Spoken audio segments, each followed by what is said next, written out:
Alright, so today's card we're going to use the Give It A Whirl dies, and these are all the little pieces that come with it. And we're going to use the Garden Wishes stamp set. So I'm going to take my piece of paper, and I'm going to take this little frame piece and the window piece, and I'm going to just kind of hook them together so that they're laying one on top of the other. And then I can position them on my paper where I want them. Oops, kind of. And just to line up this little window piece with where I think it should go in relation to the frame. And I'm going to go cut that out of the die machine, and I'll be right back. Alright, so when I do it that way, I get both the window cut out and the little frame cut out. And then there's this little kind of indent. So I am also going to go cut it out because I think I prefer having just the hole in it. So I think I'm going to go cut out the frame and then cut my window piece. So I will do that and be right back. So I cut the outside, and now I'm going to do the window, and I can line it up with the hole, and you can kind of see the little crease line made by the die. And this doesn't have to be like mostly straight on like I'm trying. You can have it at any angle and any way that makes your card make sense. Okay, I'm going to go cut that out. I'll be right back. Alright, so you can see it has the window, and it also has the little hole there. And this one does not have the hole. So it kind of depends on your choice. You can kind of take your bone folder and work on getting rid of the crease. It doesn't necessarily just go away though and lay flat again. That's pretty good. But so the crease may bug you, or the hole may bug you. The hole and the crease are both pretty easy to cover up with layers. For our card today, I'm going to use the one with the hole. And then I also need to take this circle piece and go cut out a piece for it, because that's going to be our little turning mechanism. I'll be right back with that.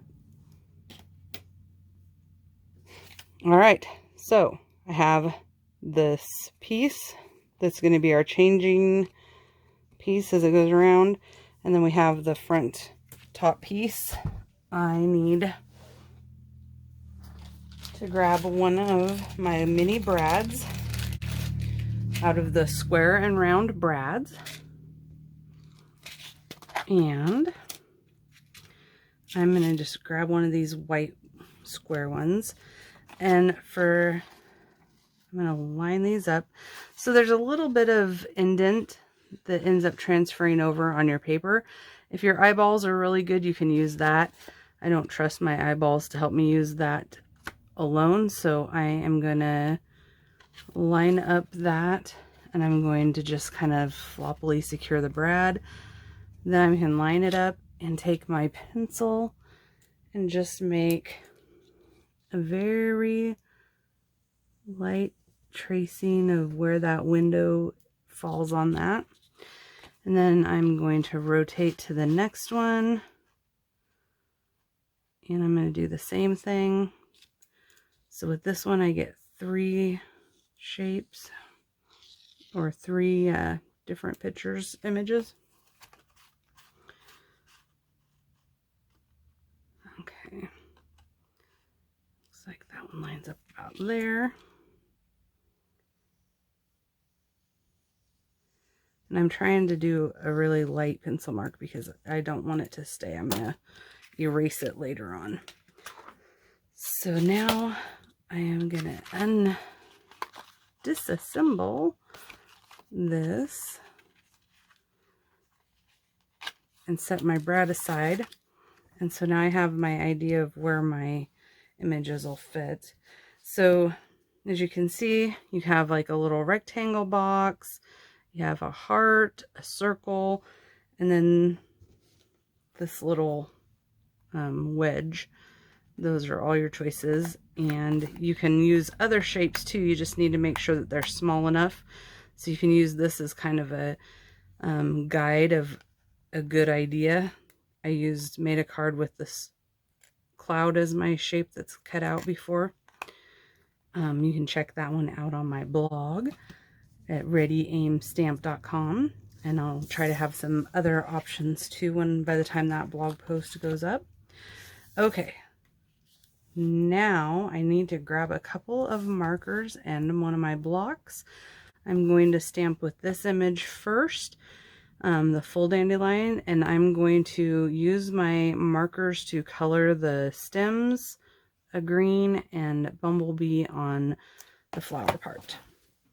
All right, so I have that dandelion stamp. I am going to start, I think I'll start with yellow. I almost started with the green, and I'm going to use the brush end, and I'm just going to get that colored.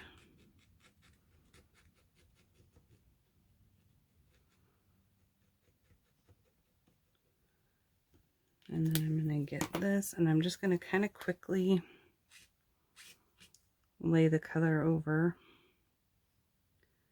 You can definitely see the difference with the green more than the Bumblebee yellow on this red rubber.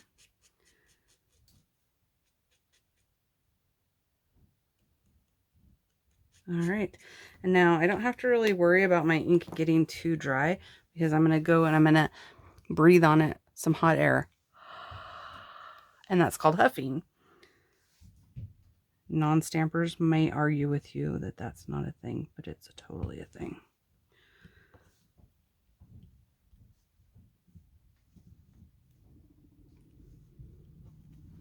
All right, I like it.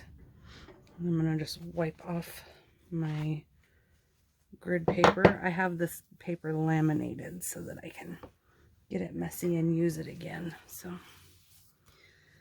all right, so that's part of our background on the card front.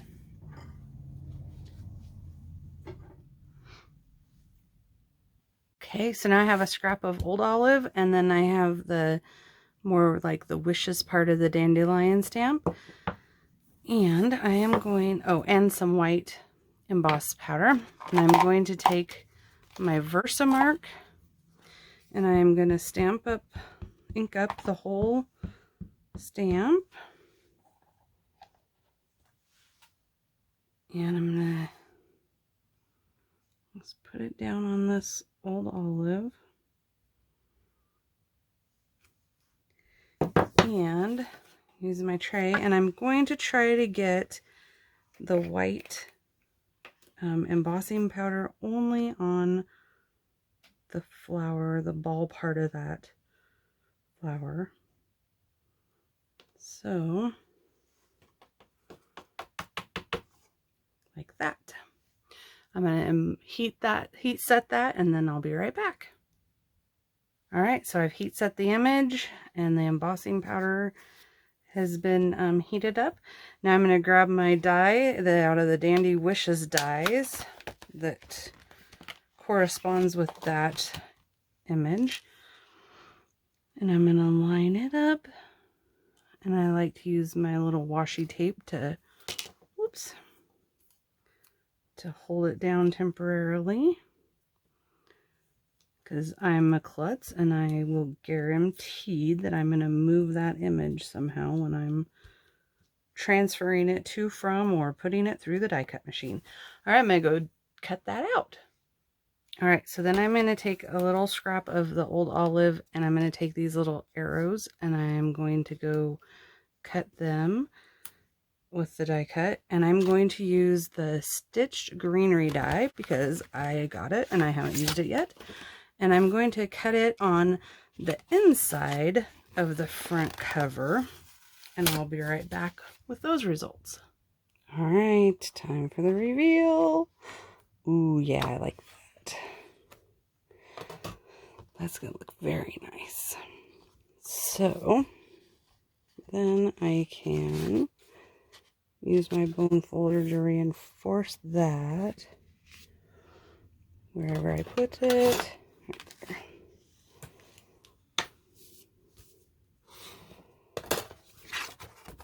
And when they open the card, that'll be the inside a little pretty, and you can kind of see it on the, it'll be show a little bit on the edge here once this whole thing is put on there.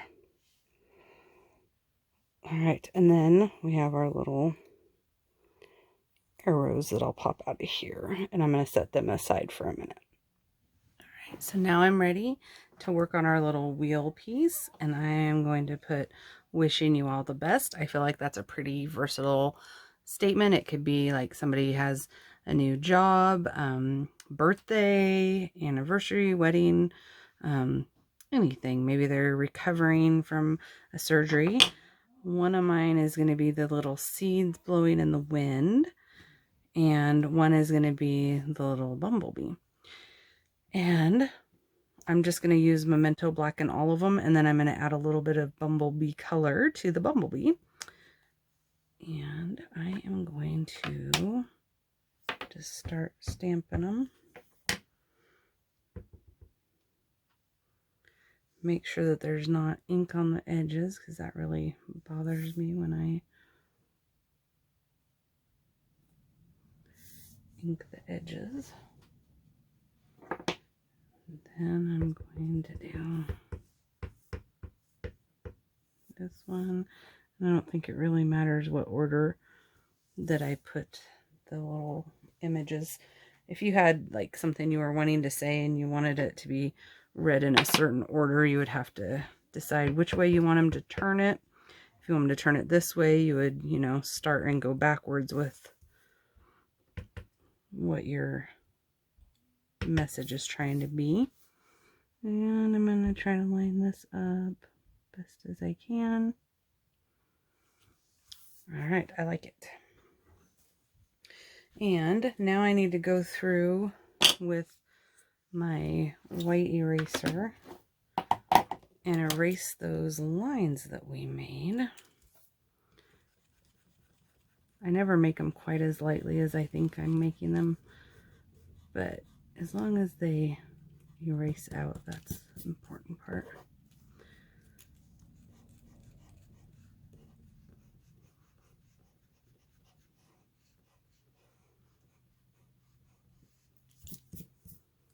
And like I said, your eyeballs might be better than mine, or maybe the paper doesn't show up as good on white paper, but I'm going to use the brush tip again on my little marker. And just give that bumblebee a little color. All right. And now we're ready to get the main part going. So you want to use a piece like this, or a circle or something under this, and then you're going to want to stamp or punch a hole in it to get your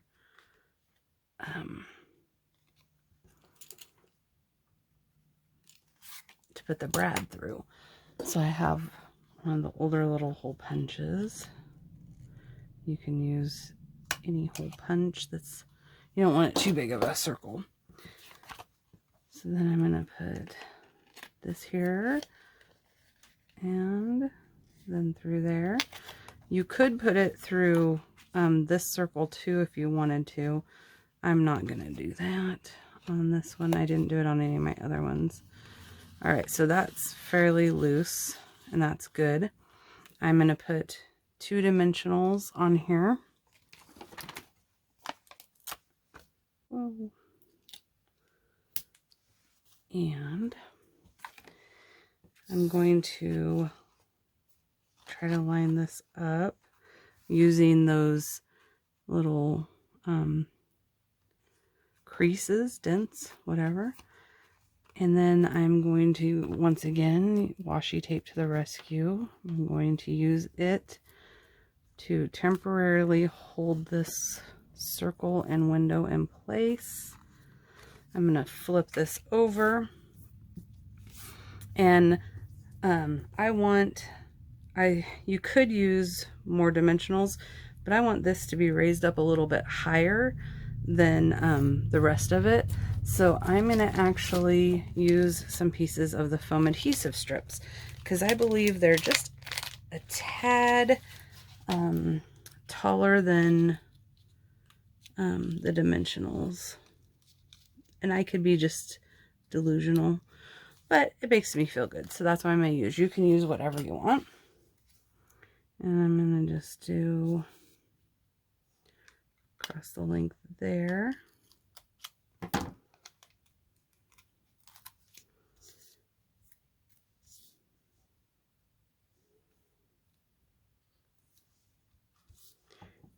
And I'll use that as my little pieces. I'm going to do some little more kind of structural support pieces.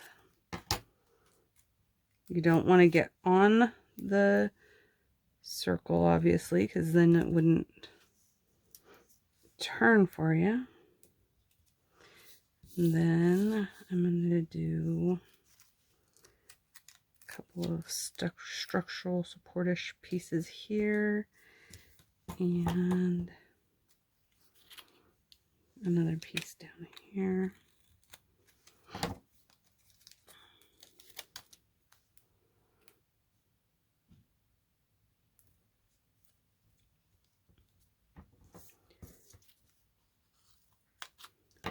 And here. And you can add more if you would like. This one I'm not gonna. So now it's time to peel all of these off.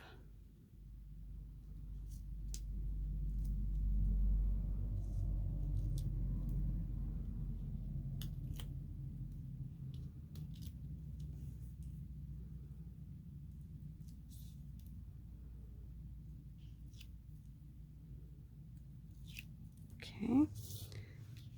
And then I can line this up on the front.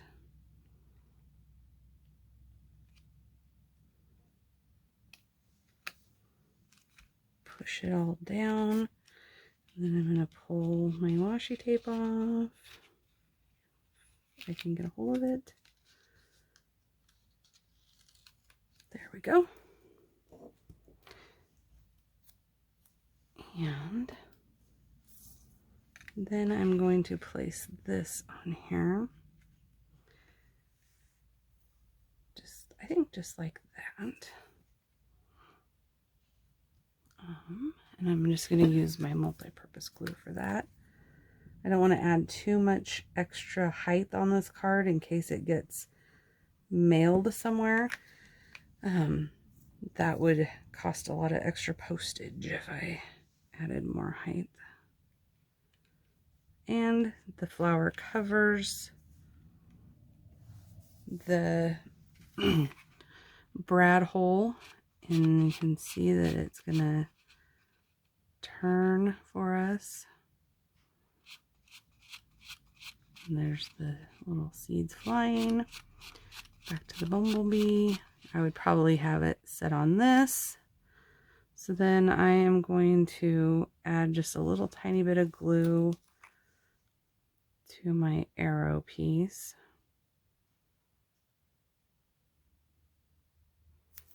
If I had cut it in a contrasting color, I could just put it outside the spinning wheel on the background, but I think it would get lost on the tone on tone. Anyway, there we have it. A pretty simple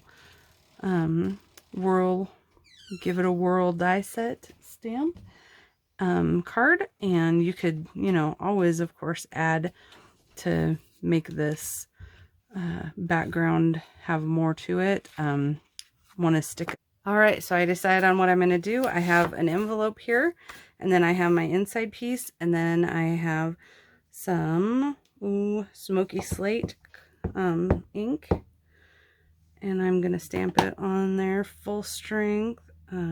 Have to clean off these edges because I don't want those on there. So these edges too, around the circle. Otherwise I will be super mad at myself. Okay, so I am going to do full strength inking on the envelope. And then I'm going to do the second inking on the inside of the card. Try to very light pressure too, because I didn't want it to be too strong. And then I am going to do the same thing with the little wispy eyes that are floating in the air. And I think on the card I'll just have them be like right there. Or on the envelope, and then on the card right there. That was a little bit stronger than I wanted it to be, but it'll still look good. And close my ink pad up. All my little eraser fluff is flying around. Instead of dandelion fluff, I have little eraser pieces. All right.